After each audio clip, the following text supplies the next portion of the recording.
I'm Evelyn Grant, 72 years old, and for more than 4 decades, I've carried the weight and pride of a seaside hotel that my late husband and I built from scratch. That night, dressed in my best navy gown, I stood among 200 guests in a ballroom that once echoed with the sound of our dreams.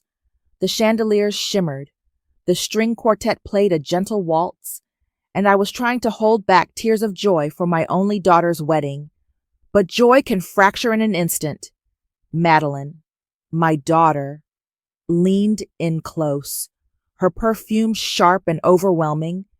Before I could even register the tension in her jaw, she ripped the pearl necklace from my throat. The sudden snap rang louder than the violins, pearls scattering across the marble floor like tiny explosions. Gasps shot through the crowd. Chairs scraped. Forks clattered against plates. I felt the sting against my skin, but the greater sting came from her eyes, cold and demanding. "Our sign over the deed. Mother," she hissed, her voice carrying farther than she realized. "The hotel belongs to me now. Do it, or you'll rot alone in some nursing home." The ballroom froze. Guests whispered behind their hands. A waiter dropped a tray. Silverware crashing against the tiles. My throat burned with humiliation, but I forced myself to breathe slowly, steadying my trembling hands against the tablecloth. I looked down at the broken strand of pearls on the floor. Each pearl had been given to me by my husband on our anniversaries, reminders of nights filled with laughter, of promises we kept when money was thin and hope was thinner. Now they lay scattered beneath the shoes of strangers, crushed under the weight of betrayal. I wanted to scream. I wanted to shake my daughter and ask how the child who once clung to my apron strings could now strip me bare in front of the world. But I didn't. My silence was heavier than any outburst could have been. Across the room, my attorney stood with folded arms, his gaze meeting mine. He gave the slightest nod, a signal that the plan we had prepared in secret was ready to unfold. My heart ached, my body shook, but a quiet resolve settled in me. I bent down and picked up one pearl, closing it tight in my fist. The music had stopped, the crowd was waiting, and my daughter believed she had cornered me. She didn't know she had just opened a door I would never close again. When I bent to pick up that pearl from the ballroom floor, I felt its smooth surface press into my palm like the weight of my entire past. My mind drifted, not back to anger, but to the beginning, when those pearls were not jewelry at all, but tiny victories my husband and I carved out of nothing. Howard and I had married young, with nothing more than borrowed furniture and a belief that together we could make a life worth living. We found a rundown boarding house by the shore, its wallpaper peeling, its roof leaking. But when I walked those creaky halls, I saw a future. Howard saw it too. We scrubbed floors until our backs ached, painted walls in the middle of the night, and cooked breakfast for every guest ourselves. Some days, we barely made enough to pay the milkman, but we smiled anyway, because we were building something that belonged to us. I can still smell the salt air mixed with coffee and pancakes at sunrise, the way guests would linger on the porch, just to breathe it all in. Madeline was a little girl then, skipping barefoot down the hallways, chasing after laundry carts, charming every guest with her laugh. The hotel was more than a business. It was our home, our classroom, our heartbeat. Every holiday, every anniversary, every triumph was woven into its walls.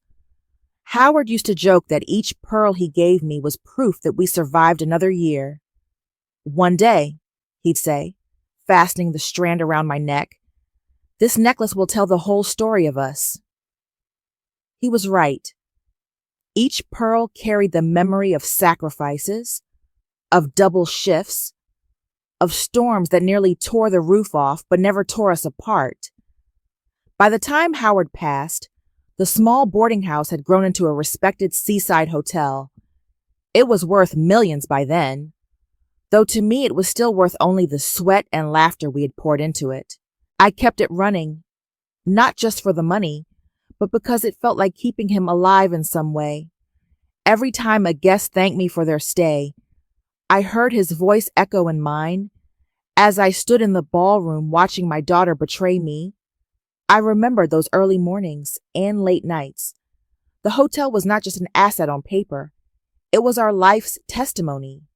And I knew then, as painful as it was, I would not let anyone, daughter or not, erase that story. It didn't happen overnight. Betrayal rarely does. It seeps in quietly, disguised as advice, wrapped in smiles that never reach the eyes. When Madeline introduced me to Gregory, I wanted to believe she had found someone who would treasure her. He was polished, confident, the kind of man who could hold a room with nothing more than a smirk. But beneath that charm, I sensed hunger, the kind that feeds on other people's foundations. At first, it was little things. He insisted on paying for dinner, but slipped the check to her credit card when I wasn't looking. He praised the hotel's reputation while casually suggesting that new management could bring in bigger investors. I brushed it aside, telling myself all mothers are suspicious of the men who take their daughters' hands. But then came the requests. Small at first. Could I co-sign a loan just for a month? Could I extend a line of credit so he could show good faith to his business partners? Madeline would stand beside him, her hand on his arm, pleading with me to see the bigger picture. They wanted to rebrand, expand, move beyond an old seaside inn into something modern. I told them the hotel had survived hurricanes and recessions. It didn't need a new identity. Their smiles faltered. That was when I saw it, the flicker of calculation in Gregory's eyes. The pressure grew. Gregory spoke of luxury condos, of replacing my loyal staff with professional hospitality consultants. He mentioned assisted living facilities like he was making casual conversation, but the undertone was sharp. "You'd be more comfortable there," he said once, swirling his wine. Madeline laughed nervously, then added, "It might be easier for you. Mom, less stress." That night I sat at my desk with a leather-bound notebook, the one Howard used to balance our books. I wrote down every request, every signature they wanted, every phrase that hinted at pushing me aside. I printed their emails, clipped receipts, saved voicemails, page after page. The ledger grew thicker. Each entry wasn't just a record. It was proof that my instincts were not paranoia. I wanted to believe my daughter was blind, that she didn't realize the path Gregory was carving. But as the weeks passed, her voice joined his, firm and insistent. The girl who once promised she'd keep the hotel alive after I was gone now spoke of liquid assets and strategic positioning. My heart cracked a little more each time, but my resolve hardened too. The more I filled that ledger, the clearer it became that love alone could not protect me. I needed something stronger, something my daughter and her fiancé couldn't twist with charm or pressure. Silence became my shield. I stopped arguing when they pushed, stopped raising my voice when they cornered me with numbers I didn't understand or promises I didn't believe. Instead, I nodded, excused myself, and returned to my notes. Every smile I gave them was lined with quiet determination. One morning, I walked into the office of Thomas Keller, an attorney who had been a friend of Howard's for years. His hair was silver now, his glasses thicker, but his handshake was as steady as it had been when he helped us secure our first property loan decades earlier. I set the ledger on his desk, its spine straining under the weight of paper. He flipped through it slowly, his brow furrowing deeper with each page. "You've done half my job for me," he said at last, tapping the notebook with his pen. This isn't just a record. It's a defense. And if it comes to it, it's a weapon. We worked together for hours, drafting documents that tightened every corner of my finances. Bank guarantees were pulled. Credit lines dissolved. Signatures revoked. The wedding bills that I had foolishly agreed to cover were quietly reassigned back to Madeline and Gregory. Keller's voice was calm, but his eyes carried urgency. They'll fight back, he warned. You need to be ready for noise, for anger. Stay silent until the moment comes. I drove home that night with the ocean wind whipping against my car, the horizon painted in fading orange. For the first time in months, I felt steady. The hotel lights glowed ahead like a lighthouse, guiding me back to myself. I walked its halls, touching the banisters Howard had carved, the portraits of guests who had become friends. I whispered to the walls, promising them I would not let this place be swallowed by greed. Silence, I realized, wasn't surrender. It was strategy. And when the time came, my silence would be the loudest answer of all. The night of the wedding should have been filled with music and laughter. Instead, the air inside the ballroom was so heavy it seemed to press against my chest. After Madeline ripped the necklace from my throat, I felt the room tilt, not from weakness, but from the weight of a decision. Every guest's eyes burned into me, waiting to see if I would yield. But I didn't speak. I didn't argue. My silence carried me across the room toward the man I trusted. Thomas Keller was waiting near the stage, his posture composed, his folder tucked beneath one arm. When our eyes met, he gave the smallest nod. That was my signal. He stepped forward and raised his voice above the clatter of whispers. Ladies and gentlemen, chi, he said. His tone measured yet cutting through the tension like glass. I need to make an announcement on behalf of Mrs. Grant. The crowd hushed, forks suspended midair, music halting to a single unfinished note. Gregory froze, his hand still gripping Madeline's, his smile twitching at the edges. As of this evening, Keller continued, all financial guarantees provided by Mrs. Grant have been rescinded. The wedding expenses, including the venue, catering, and entertainment, are now the sole responsibility of Madeline Grant and Gregory James. Furthermore, the deed to the Grant Seaside Hotel remains entirely in Mrs. Grant's possession, secured by legal protections that cannot be challenged in this forum. The silence that followed was deafening.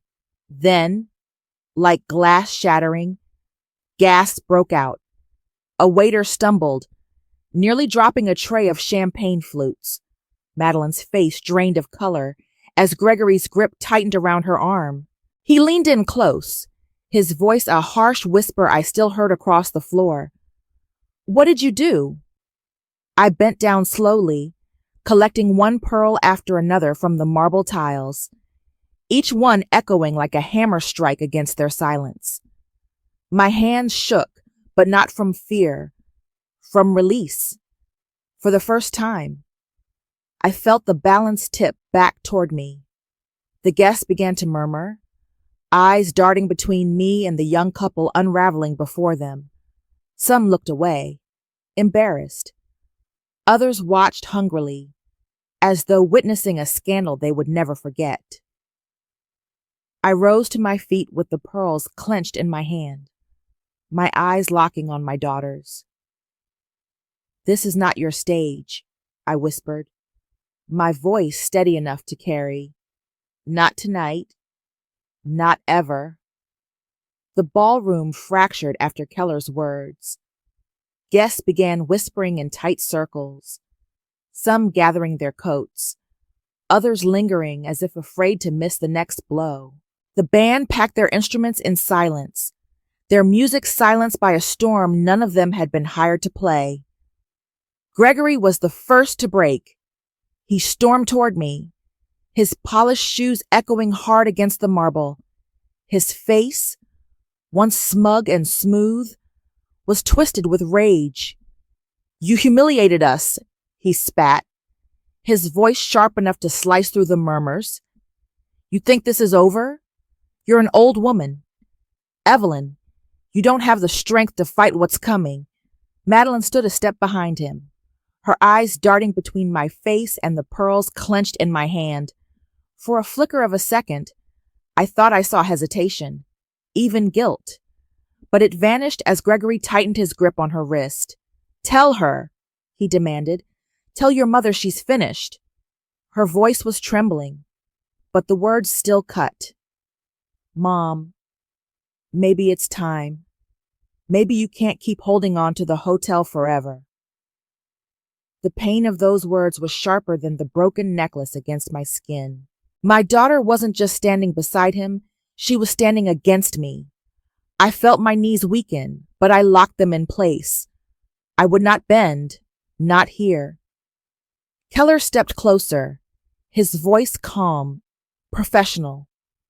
"I'd advise you both to leave quietly. Any threats made here will only add to the record already in place." His briefcase clicked open just enough for Gregory to see the stack of documents inside. That flicker of arrogance in his eyes faltered. Still, he leaned in close, lowering his voice so only I could hear. "We'll have you declared incompetent. A judge will strip the deed from your hands. You'll end your days drooling in some state home while we run your empire." His breath smelled of whiskey and spite. I didn't flinch. I simply closed my fist tighter around the pearls and whispered back, "Then I'll see you in court." Gregory recoiled, his face mottled red, dragging Madeline with him as they stormed out. The doors slammed shut, rattling the chandeliers. The ballroom exhaled, and I stood alone, my silence louder than their threats. The courthouse smelled faintly of dust and old paper, a place where lives were reshaped with signatures and stamps. I sat at the long wooden table beside Keller, my hands folded neatly in my lap, my pearls, restrung but still bearing the scar of their break, resting at my throat. Across the aisle, Gregory leaned forward, whispering furiously to his attorney, his jaw tight. Madeline sat beside him, her eyes fixed on the floor, refusing to meet mine. The judge entered, stern and deliberate, and the room rose. Gregory's attorney wasted no time. He painted me as a frail woman, out of touch with modern business, clinging to a hotel too large for her age and abilities. He suggested I was easily confused, that I had already endangered the future by refusing reasonable management. Every word was a knife designed to slice away my dignity. When it was Keller's turn, he didn't raise his voice. He simply opened my ledger, the one I had filled night after night, and laid it before the judge. "This is not the work of a woman in decline," he said, his finger sliding over the meticulous entries. "This is clarity. This is vigilance." Then came the evidence. Emails Gregory had written boasting about taking over the hotel. Voice messages where he spoke of shuffling her into a home. Even a video, captured unknowingly, of him bragging to a colleague about the millions he'd control once Evelyn Grant was out of the way. The courtroom grew quieter with each piece, the sound of Gregory's arrogance echoing louder than any argument. The judge leaned forward, her gaze sharp.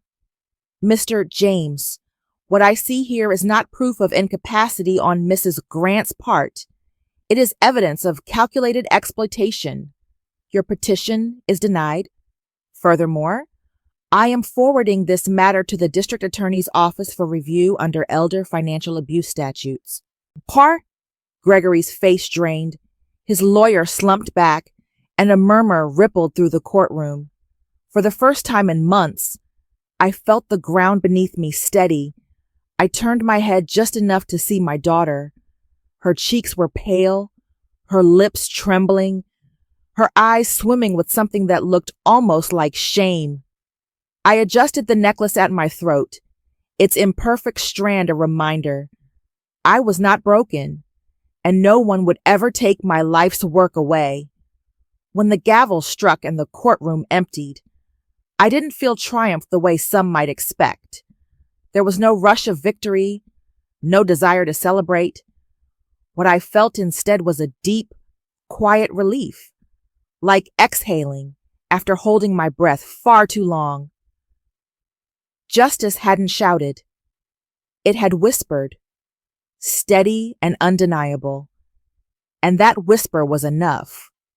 Back at the hotel, I walked through the lobby slowly, letting my hand trace the polished wood of the front desk. Guests came and went as they always had, unaware of the storm that had raged behind the scenes. To them, it was simply a place to rest, but to me it was proof that endurance could outlast betrayal. The lamps glowed warm. The ocean beyond the windows shimmered under moonlight, and for the first time in many months, the building felt safe again. In the weeks that followed, I took Keller's advice and created a trust, one that would keep the hotel secure long after I was gone. But I also did something more. I founded a small fund in Howard's name, one dedicated to helping older women safeguard their assets, their homes, their dignity. If I had nearly lost everything to the people I loved most, how many others had already fallen without a voice? The thought haunted me, and I knew I had to turn my pain into something greater than myself. As for Madeline, I didn't slam the door shut. I couldn't. She was still my daughter, no matter how deep the wound she had carved. But I set a boundary as solid as stone. When she called weeks later, her voice tentative, I listened. I didn't promise forgiveness. Not yet. I told her simply, "The door isn't locked, but you'll have to knock with respect if you ever want to come back inside." There was silence on the line, then a quiet sob, before she hung up. That night, I unclasped the necklace, running my fingers over the small knot where the pearls had been restrung. It wasn't perfect anymore, but maybe that was the point. Life leaves its scars, and sometimes those scars are what make the story whole. Stories like mine don't end with fireworks. They end in silence, in reflection, in the kind of understanding that doesn't come easily. When I look back on everything, on the pearls scattered across the ballroom floor, on my daughter's eyes hardened by greed, on the quiet strength it took not to scream, I realized the greatest victory wasn't in the courtroom or in the hotel ledger. The greatest victory was reclaiming myself. I had spent years believing that love meant sacrifice without question. I poured into Madeline, covering her mistakes, smoothing her path, thinking that was what mothers were meant to do. But love without boundaries is not love. It's surrender. I see that now. True love, even for a child, demands limits. It demands respect. And if those things are denied, then silence and distance become the only language left. I still love my daughter. I always will. But I can no longer love her blindly. When she calls, if she calls again, she will find the door not locked but guarded. She will need to knock with humility, with respect, with recognition of the woman who raised her and the sacrifices made. Until then, the door remains half open, waiting, but not inviting abuse to enter. The hotel stands as it always has, its windows glowing against the Atlantic night, its halls carrying the echoes of laughter, of storms weathered, of promises kept. Guests check in, sip their morning coffee on the porch, watch the tide roll in. To them it is just a place to rest, but to me it is a testament that dignity, once defended, cannot be stolen. I touch the necklace at my throat often. It is imperfect now, restrung with care but showing the knot where it broke. That imperfection does not shame me. It strengthens me. Because scars are not signs of weakness. They are reminders of survival. Quiet justice, quiet love, that is what remains. And sometimes, that is more than enough. Thank you for watching. If you enjoy these family drama and revenge stories, please subscribe and join me for more every day.